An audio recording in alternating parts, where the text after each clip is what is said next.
absolutely. So we're talking here about what it is for it to be normal. A normal person is tempted to do this, a normal person is tempted to do that. He's using this ironically. It is not normal to have these kinds of thoughts. If you're having these kinds of like oh, I want to, in fact, for example, earlier I asked you guys to raise your hands if you would be willing to, if you would kill somebody, if you would be willing to kill a person if you could get away with it. And only one person was willing to raise their hand. But statistically, that's probably what it looks like. There's something wrong with that one person out of the 30 of the rest of us. The rest of us understand that there's something wrong with those kinds of temptations, that if we're having them, that means that there's something abnormal and wrong about us. That's why we study abnormal psychology. That one person who's having those ideations is going to cause them to indulge in it and think about it. I mean, this is the very story of human development. We go back to, like, for example, if you look at one of the oldest stories in the history of the world, Adam and Eve. What's the point of Adam and Eve? Well, there's Adam and they're told not to do this one thing. Does anybody happen to know what it is? Eat of the fruit of. That's the hang-up right there. It's the tree of the knowledge of good and evil. They say you can eat of any of the fruit in this garden except for this one, and that's the tree of the knowledge of good and evil. And so it isn't enough just to know it's enough to know good, but as soon as you start knowing evil, that becomes the problem. If you're a person who sits there and thinks about killing people, I do if I get away with it, but I can't get away with it, that's because you're indulging in the tree of evil as well as good. It's a knowledge about that. It's an awareness about the evil parts of yourself. And so what happens is the serpent comes along and says to Eve, so you can eat of any of these trees, huh? And she's like, no, we can eat of any tree except for that one. And he's like, oh, because why? Well, if we eat of that tree, then we're going to die. And the serpent says to her, no, that's not true. You're not going to die if you eat of that tree. In fact, God doesn't want you to eat of that tree because he knows that when you do, you're going to become just like him, knowing good from evil. The serpent doesn't really tell a lie there. He just tells most of the truth. And so what that means is that she indulges in that fruit because she wants to know good from evil. She wants to know evil just as much as good. And those are the people who indulge in those kinds of thoughts. Oh yeah, I would push an old person over and take their Social Security check. Oh no, I shouldn't. No, I shouldn't. But that thing's inside of you because there's something wrong with you. Most normal people don't have those kinds of thoughts. Most normal people don't have those kinds of suicidal ideations. There's something wrong with you, and you need to sort it out, figure out what's wrong with you, so that when you engage those things, you can suppress them for sure. That's probably the best way to do it, because otherwise it's going to become you. And that's the story. She eats of that fruit, and what does she immediately do, by the way? Anybody know? She's like, oh my God. And she hands it to Adam. This sucks, try this. You ever try that? Oh, this stinks. Smell that?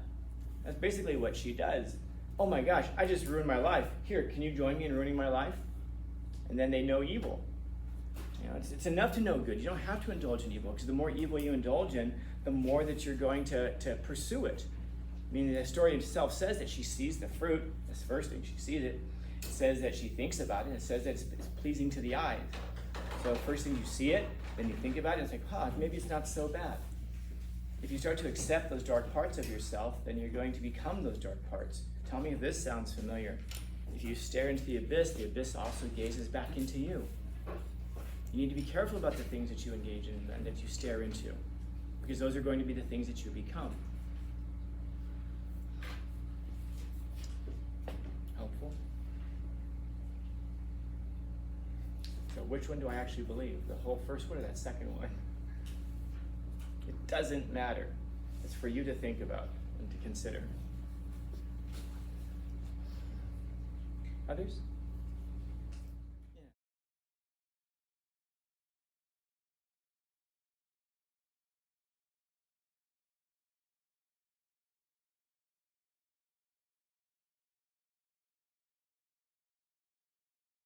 Is there a third direction that you'd have with that? Or? There's lots of directions to go for that, and it would all sound kind of similar. Do you think, well, I know you're going to answer with your opinion, but I want to see what you say to this question. It's like, do you think it's more normal do you think having those ideations and like being able to think about pushing your grandma over and stuff, sling or wallet is more normal because you know yourself that you actually wouldn't do it. So the fact is that you can indulge in those thoughts just because they're entertaining. We indulge in those thoughts because we don't have the courage and the strength to actually do it. That's the thing. Well, because you live in a society that tells you not to do those things. It's perfectly natural and normal to do those things. And I'm not just saying to be tempted to think about them. Why don't you do it? Oh, because if I do it, then that means I can go to jail. Okay. Oh, and it's wrong also. There's nothing wrong with pushing an old person over and taking their Social Security check. What's wrong is that you have a nature about yourself and you're suppressing it.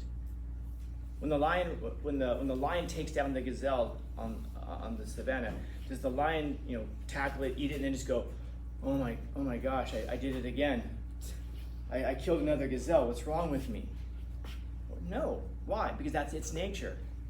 What happens if the lion can't catch the gazelle? It's going to die because it's not going to be able to fulfill its nature. This is where we get this idea of survival of the fittest.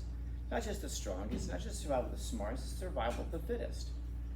And so you live in a culture that's constantly telling you not to pursue these kinds of things, and the best that they can do is tell you, we don't like it, and it's wrong. How do you measure right and wrong? Well, we just don't like it. Normal people don't think those things. We know that normal people think those things. But here's the thing, it's extraordinary people who act on them. It's extraordinary people who act on them. You have those kinds of negative thoughts, quote unquote. But what it really is it's a society and it's an upbringing that's telling you not to pursue those things that would actually make you stronger. Why shouldn't you take out the competition? Well, that's their competition. Does the lion sit there and think about how it shouldn't wipe out the competition? Does any other animal on the planet think that way? Of course not. Of course not. We're the only creatures on the planet that think in terms of right and wrong. Why? Because we've been infected with this mind virus that tells you that there's such a thing as good and evil, as right and wrong. There's no right. There is no wrong. It's about what it is. It's about what you decide that you want to do and don't want to do. You have a society that has a vested interest in stopping you from doing these kinds of things. And the best that they can do is make you feel bad. But as soon as you can ditch that thing, as soon as you can ditch that feeling badness, in other words, as soon as you can finally look at society and go, well, you're just a bunch of hypocrites. You're telling me not to do these things while rich and powerful people do them. Why is it that they become rich and powerful? Because they don't follow society's norms, society's morals, society's virtues, which really is ultimately just slave morality. What they want you to do is to follow that kind of morality because it's beneficial to them. You shouldn't lie. Well, the whole time I'm lying to you. You shouldn't steal. The whole time I'm stealing from you. I'm getting stronger. I'm getting more powerful. And the whole time you're being suppressed. If you want to compete with that, do you think that the lion who chases down the gazelle sits there and lets him know, hey, I'm on my way, fair warning? No, he sneaks up on him and kills him because that's the way that nature works. Our problem is that we're trying to work against our nature. We have a nature that tells us that, you shouldn't lie. Why not? Oh, only because it can harm you. But if it doesn't harm you, there's no reason not to do it. You shouldn't steal. Well, I guess so, because then you have a bad reputation, then people won't want to be around you. But if you can do it without getting caught, it makes sense to do it. I mean, isn't that exactly, like I said, what the rich and powerful already do? The difference between the weak and the strong is that the strong embrace their nature exactly as it is. They don't think in terms of right and wrong, good and evil. They're living beyond good and evil. And yet they get the rest of us to believe in their sense of good and evil, which is really just their mind control technique. It's easier than beating people into submission. You get people to believe that what they're doing is actually virtuous. I'm gonna help the poor because that's the right thing to do. Okay, and while you're doing that, you're not building yourself up. And the poor people who you're trying to help, you're really not helping them. You're keeping them just alive long enough to serve the interests of the rich and powerful. You keep them alive just long enough that they can go get jobs to do the labor that the rich and powerful need to have done. And you need to get rid of this idea of good and evil in your life because that's the very thing that's stopping you from becoming what you could become. The most powerful lion. We're running around and we don't realize that we're the gazelles. At least if you're following society's morals, you're the gazelle. There's no right, there's no wrong, there's no good and evil. His only power. Okay? Now you're gonna sit there and wonder, does he believe that? Good, some of you look properly confused. Questions, comments, concerns, complaints, criticisms, critiques. Some of you look downright pissed off. Yes.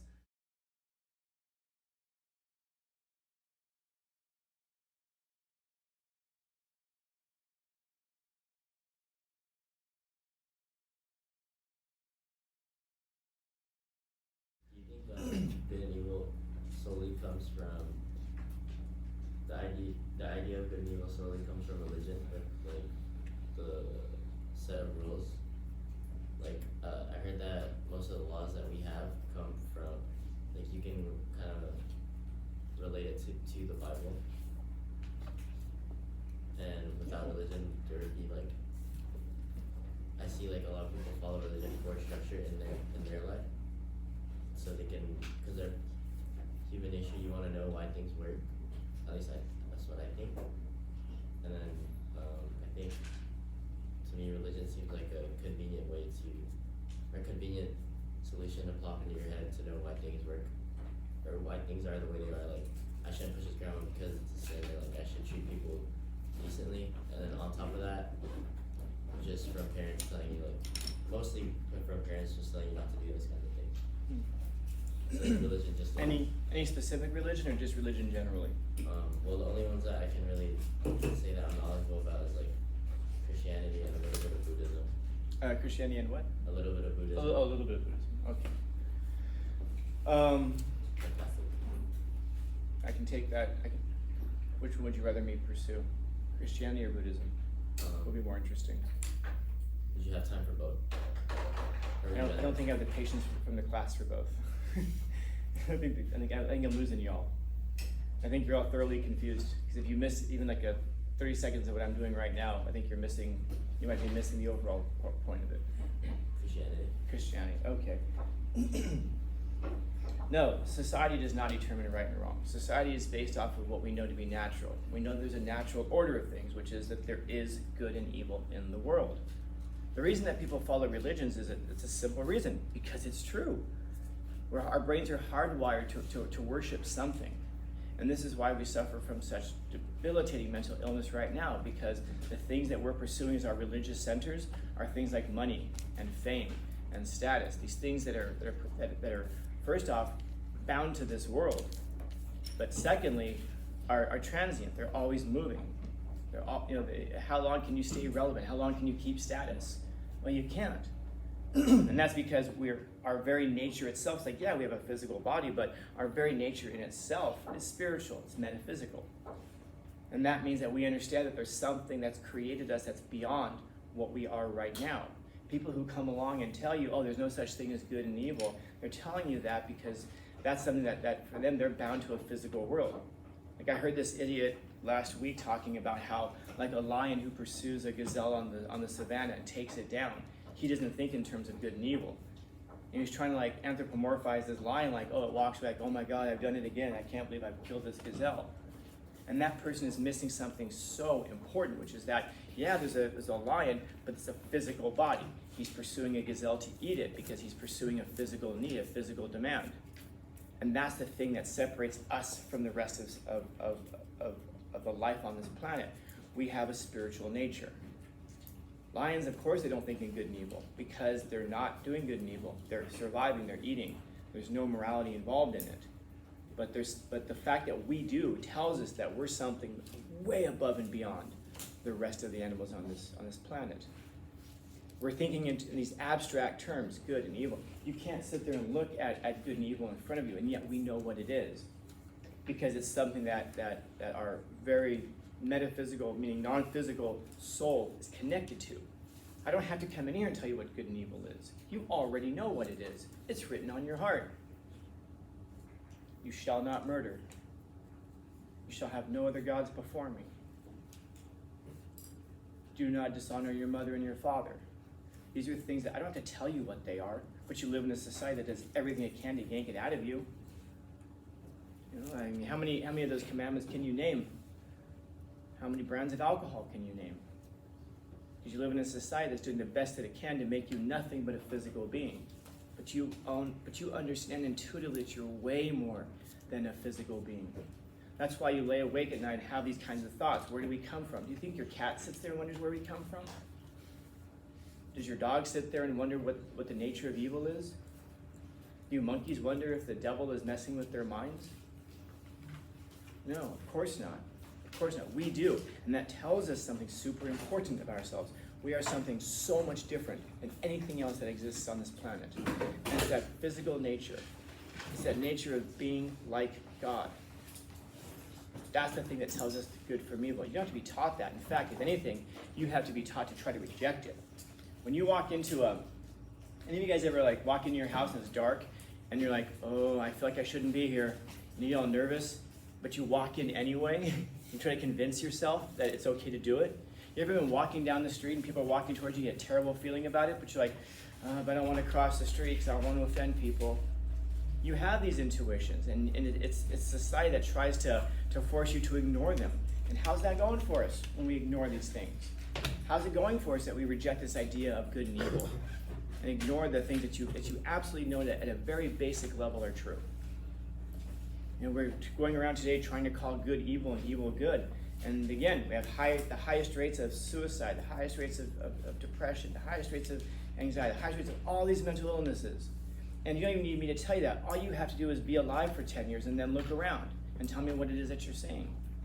And that's because we're rejecting that spiritual nature of us, which is the actual, real you. Not this physical thing. Yeah, you need the physical body, but you only need the physical body to live in a physical world.